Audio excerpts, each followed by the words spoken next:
قرآن کہتا ہے سبحان الذی اسری بعبدہ لیلا من المسجد الحرام الى المسجد الاقصى الذی بارکنا حولہ لنریہ من آیاتنا انہ هو السمیع البصیر۔ اب یہاں پر ترجمہ کنز ایمان پاک کی ہے اسے جو راتوں رات اپنے بندے کو لے گیا، کہاں سے؟ مسجد حرام سے مسجد اقصی بیت المقدس تک، جس کے ارد گرد ہم نے برکت رکھی اور ہم اسے اپنی عظیم نشانیاں دکھائیں، بے شک وہ سننے والا، دیکھنے والا اور سب سے زیادہ علم والا ہے۔ اب واقعہ معراج بعثت کے 11ویں سال ہجرت سے 2 سال پہلے 27 رجب المرجب پیر شریف کی سہانی اور نور بری رات کے اندر سرکار علیہ الصلوۃ والسلام کے ساتھ پیش آیا۔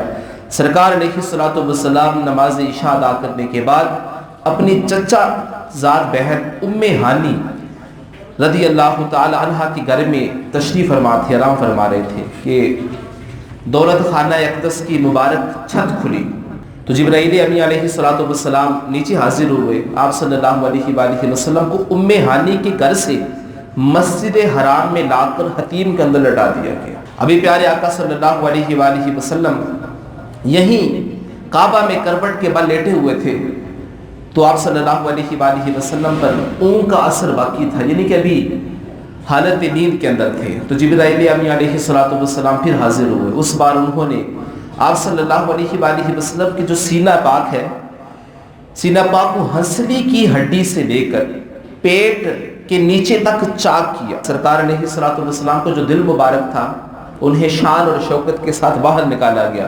ایمان اور حکمت سے ایک بڑا سونے کا تشت لایا گیا، تھال لایا گیا۔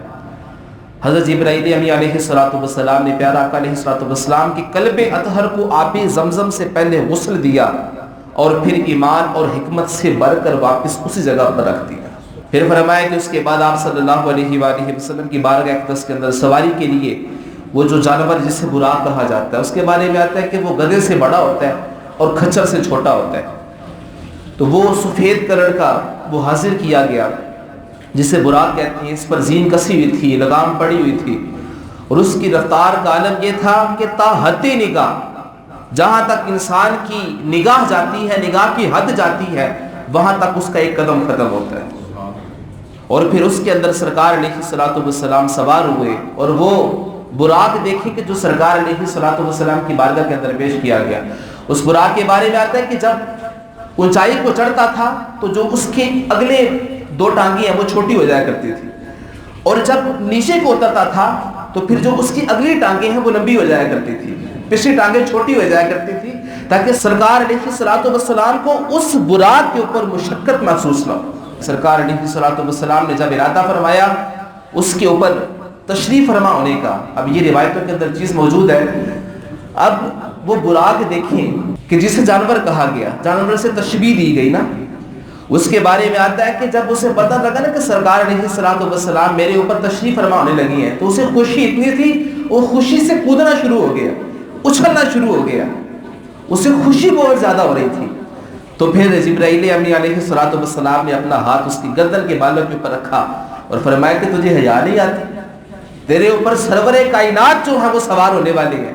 تو پھر وہ جو براق تھا، خیر وہ سہم گیا، وہ ڈر گیا، 2 منٹ کے لیے خاموش ہو گیا۔ تو پھر اسے اتنی حیا آئی، سرکار علیہ الصلوۃ والسلام اس پر تشریف فرما ہونے لگے تھے، روایتوں کے اندر آتا ہے اسے اتنی حیا آئی کہ وہ پسینوں پسینی ہو گیا، اسے پسینہ آ گیا، یعنی کہ شرم سے مارے ڈوب گیا، اور پھر اس نے جو اچھلنا کودنا تھا وہ سارا کچھ بند کر دیا۔ آپ صلی اللہ علیہ وآلہ وسلم نے معراج کی شب حرم مکہ سے حرم بیت المقدس تک اس شان سے سفر کیا جیسے 14ویں رات کا چاند سخت تاریک رات کے اندھیروں میں نور بکھیرتا چلا جاتا ہے۔ اور پھر اس نورانی سفر میں فرشتوں کے سردار حضرت سیدنا جبرائیل امی علیہ الصلوۃ والسلام بھی آپ کے ساتھ تشریف فرما تھے، اور پھر آگے مقامات بیان کیے گئے کہ کس مقام کے اوپر کون ساتھ تھا۔ دوران سفر جبرائیل امی علیہ الصلوۃ والسلام ایک حد تک آپ کے ساتھ تھے، پھر سفر کرتے گئے، یہاں پر نماز کا وقت ہوتا وہاں پہ نماز ادا کرتے، اور پھر سرکار علیہ الصلوۃ والسلام نے فرمایا کہ ہمیں ایک جگہ پر جبرائیل امی علیہ الصلوۃ والسلام نے کہا کہ یہاں پر نماز ادا کرتے ہیں۔ تو میں نے پوچھا کہ بعد میں انہوں نے بتایا کہ پتہ یہ کون سی جگہ ہے؟ تو سرکار علیہ الصلوۃ والسلام کو جبرائیل امین علیہ الصلوۃ والسلام عرض کرنے لگے یا رسول اللہ جہاں آپ نے بھی نماز ادا کی ہے یہ حضرت عیسیٰ علیہ السلام کی ولادت کی جگہ ہے. اور پھر اس کے بعد یہ مشاہدات ہوتے گئے, بڑے سارے مشاہدات ہوئے, اور پھر آپ ایک جگہ سے گزرے, ایک قبر کے پاس سے گزرے, ایک ریت کا ٹیلا تھا, وہاں پر حضرت موسیٰ علیہ السلام اپنی قبر انور کے اندر نماز پڑھ رہے تھے. اور پھر جب بیت المقدس آیا اس کے اندر سرکار علیہ الصلوۃ والسلام تشریف فرما ہوئے, سارے انبیاء کرام وہاں پہ دست بستہ کھڑے تھے.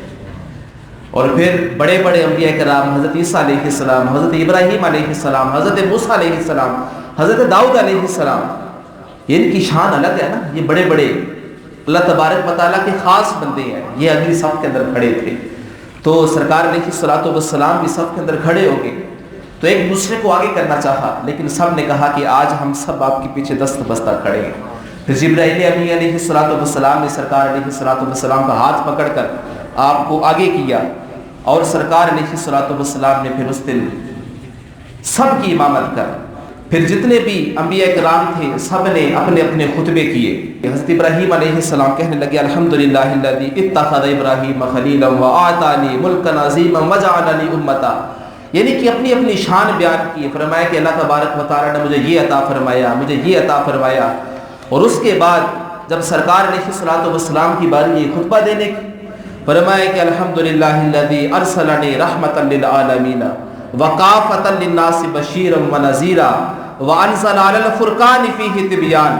پھر آگے بیان کرتے گئے, پھر آگے فرمایا کہ وجعلنی فاتحا وخاتما, فرمایا کہ میرے رب نے مجھے ختم کرنے والا اور سب سے آخر میں بنا کر بھیجا ہے. اور پھر جب یہ بات باقی انبیاء کرام نے سنی تو یہ سن کر حضرت ابراہیم علیہ الصلوۃ والسلام نے فرمایا کہ بہذا فضلکم محمد, یعنی اسی وجہ سے محمد صلی اللہ علیہ وآلہ وسلم آپ کو سب کے اوپر فضیلت حاصل ہے. اور پھر یہ سلسلہ آگے چلتا گیا. اس دن سب کا ایک اعلان تھا, ہر بندے نے ایک ہی اعلان کیا, آج اگر اس صف کے اندر یہ جتنی بھی بڑی جماعت کھڑی ہے, جتنے بھی انبیاء کرام ہیں, سارے کے سارے نماز پڑھنے کے لیے آئے ہیں, آج امامت کروا کر سرکار علیہ الصلوۃ والسلام نے ثابت کر دیا. اعلیٰ حضرت فرمانے لگے سب سے اولا ہو والا ہمارا نبی. کہتے ہیں کہ جب انبیاء کرام نے کہا تو پھر ہم کیوں نہ کہیں کہ سب سے والا ہو والا ہمارا نبی. خلق سے اولیاء, اولیاء سے رسول, اور رسولوں سے اعلیٰ ہمارا نبی. پھر کہتے ہیں کہ ملک کونین میں انبیاء تاجدار, اور تاجداروں کا آقا ہمارا نبی. اور پھر اس کے بعد پہلا آسمان آیا. پہلے آسمان میں ایک جگہ آئی, دروازہ ہے کہ جسے باب الحفصہ کہا جاتا ہے. وہاں پر جبرائیل امین علیہ الصلوۃ والسلام نے دستک دی. اندر سے آواز آئی کون؟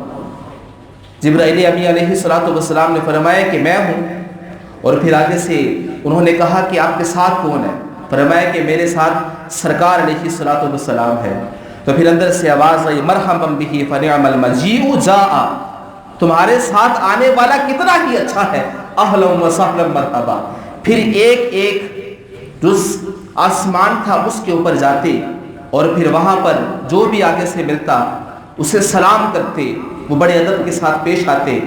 اور پھر چلتے چلتے جب 7 آسمان پورے ہو گئے تو پھر ایک ایسا مقام آیا, ایک ایسی جگہ آئی کہ جہاں پر ساری جو حدیں تھی وہ ختم ہو رہی تھی, آگے کچھ بھی نہ تھا. جبرائیل امین علیہ الصلوۃ والسلام عرض کرنے لگے یا رسول اللہ, جہاں تک میری طاقت تھی میں نے اپنا سفر آپ کے ساتھ مکمل کیا, اب اس سے آگے نور ہی نور ہے, اس سے آگے میرے میں طاقت نہیں. عرض کرنے لگے یا رسول اللہ, اب آپ کا رب آپ سے ملاقات کرنا چاہتا ہے, مگر وہ اس سے اگلے عالموں کی بات ہے.